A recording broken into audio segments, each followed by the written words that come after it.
Hi everyone, welcome to my channel. আমি দোয়েল। তো আজকে আমি আমের আচারের একটা রেসিপি নিয়ে চলে এসেছি।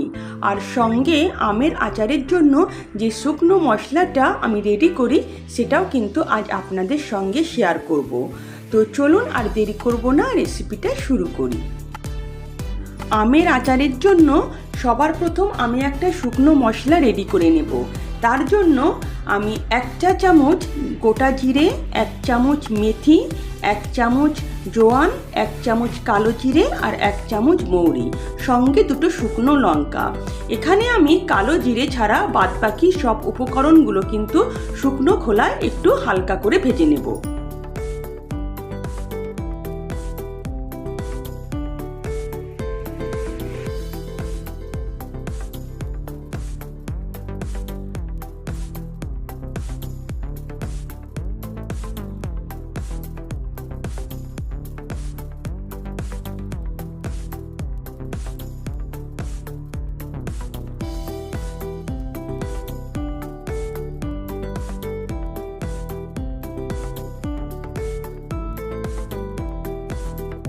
গোটা মশলাগুলো আমার ভালোভাবে ভাজা হয়ে গেছে এবং নামাবার আগের মুহূর্তে আমি দিয়ে দেব একটা ছোট এলাচ।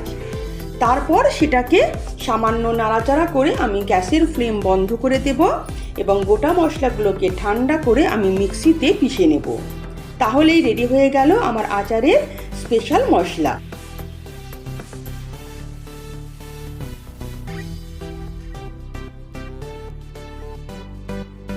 মশলাটা ঠান্ডা হয়ে গেছে, এবার এটাকে আমি মিক্সিতে গুঁড়ো করে নেব।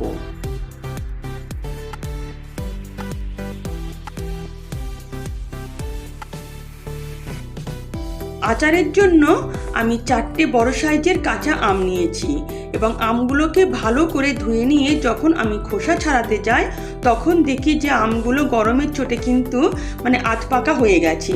কিন্তু যেহেতু আচার বানাবার জন্য আমার কাছে আর কোনো কাঁচা আম ছিল না, তাই আমি ঠিক করলাম যে এই আধ পাকা আম দিয়েই কিন্তু আমি আমের আচারটা রেডি করে ফেলবো।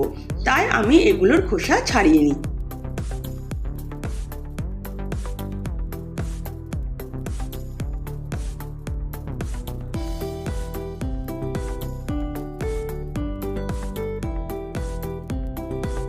আমগুলোর খোসা ছাড়ানো হয়ে গেছে, এবার এগুলো আমি গ্রেটার দিয়ে গ্রেট করে নেব।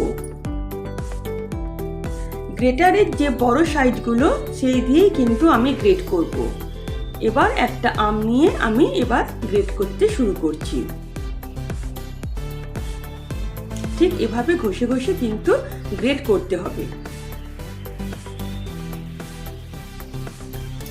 বড় গ্রেটার দিয়ে গ্রেট করে দেখুন ঠিক এইরকম আমগুলো কিন্তু জিরি জিরি করে বেরিয়ে আসবে।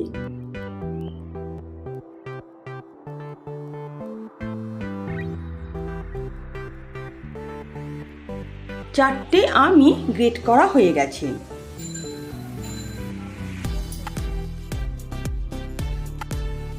এবার আমি আচারটা রেডি করে নেব। তার জন্য গ্যাস অন করে একটা ফ্রাইং প্যান বসিয়ে দিয়েছি।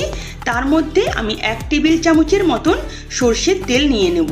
আচারটা কিন্তু সর্ষের তেলেই রেডি করতে হবে। এর মধ্যে একটা তেজপাতাকে আমি 2 টুকরো করে দিয়ে দেব। 2 শুকনো লঙ্কাকে আমি টুকরো টুকরো করে দিলাম। আর দিলাম যে 1 চামচ কালো জিরে রেখেছিলাম সেই কালো জিরেটা। আর 5-6টা রসুনকে আমি কিন্তু 2 টুকরো করে কেটে কেটে দিয়ে দিয়েছি। এখানে কিন্তু আমি পেস্ট করিনি।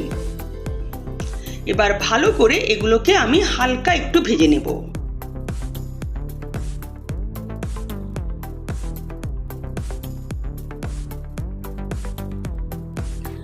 এগুলোকে হালকা ভেজে নিয়ে এর মধ্যে আমি কুড়ে রাখা আমগুলো এবার দিয়ে দেব।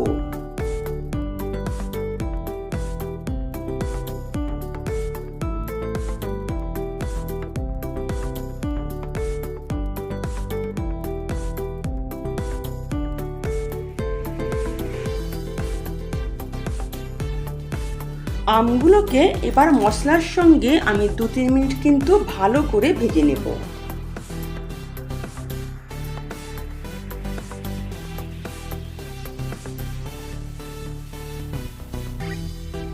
আমগুলো 2-3 মিনিট ভালো করে ভেজে নিয়েছি। এখন এর মধ্যে আমি 1/2 চামচের মতো নুন দিয়ে দেব।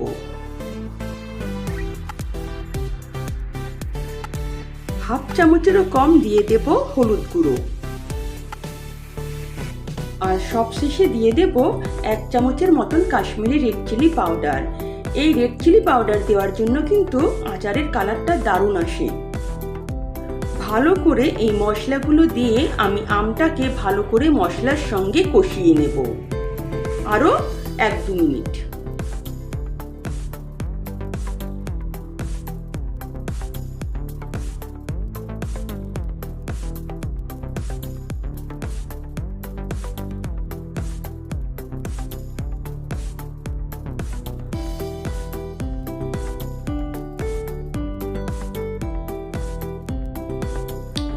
কিছুক্ষণ আমগুলোকে মশলার সঙ্গে কষিয়ে নেওয়ার পর এরপর দিয়ে দেব আমি 3 টেবিল চামচের মতন চিনি। এর থেকে বেশি চিনি আমি দেব না, কিন্তু আপনারা যদি কেউ বেশি মিষ্টি খান তাহলে আরও 1 টেবিল চামচ চিনি আপনারা ব্যবহার করতে পারেন। এখানে আমি 3 টেবিল চামচের মতন চিনি দিয়ে দিলাম এবং চিনিটাকে আমি ভালো করে এবার আমের সঙ্গে মিশিয়ে নেব।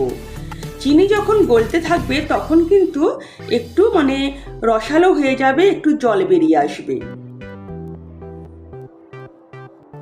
এবার চিনিগুলো পুরো গলে গেছে এবং দেখুন চিনির কতটা চাশনি বেরিয়ে এসছে।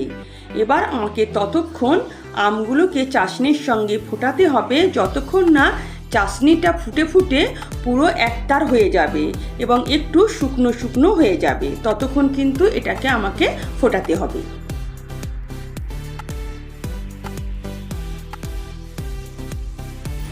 চিনির চাশনিটা 4-5 মিনিট ধরে আমি ফুটিয়ে নিয়েছি এবং দেখুন চাশনিটা কিন্তু ফুটে ফুটে অনেকটা ঘন হয়ে এসেছে। এটাকে আমি আরও খানিকটা ঘন করে নেব।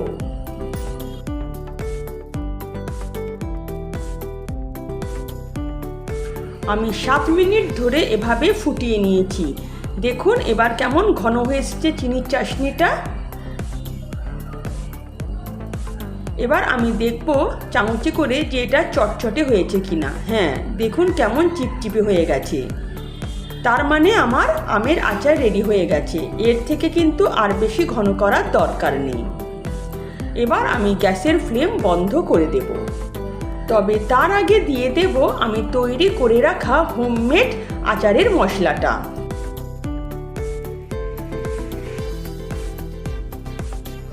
আচারের মশলাটা আমি পুরোটাই দিয়ে দেব এবং ভালো করে আমি এটা আচারের সঙ্গে মিশিয়ে নেব। তারপর আমি গ্যাসের ফ্লেম বন্ধ করে দেব।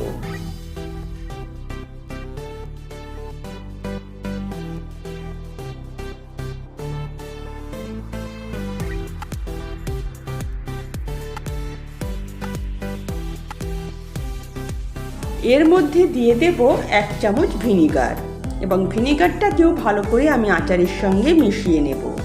এই আচারটা আপনারা বছরভর কিন্তু স্টোর করে রেখে খেতে পারেন।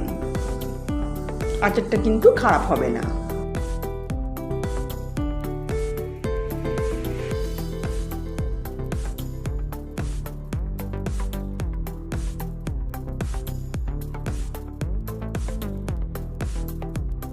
আচারটা ঠান্ডা করে এবার কাঁচের কোনো এয়ারটাইট কন্টেনারে ভরে রাখুন। এটা বছরভর কিন্তু চলবে। আর এটা রুটি পরোটা সঙ্গে খেতে কিন্তু খুব ভালো লাগে। যদি আমার রেসিপি আপনাদের ভালো লেগে থাকে তো প্লিজ আমার চ্যানেলকে সাবস্ক্রাইব করবেন আর পাশে থাকা বেল আইকনও প্রেস করবেন, যাতে নিত্য নতুন রান্নার নোটিফিকেশান সবার আগে আপনাদের কাছে পৌঁছে যায়।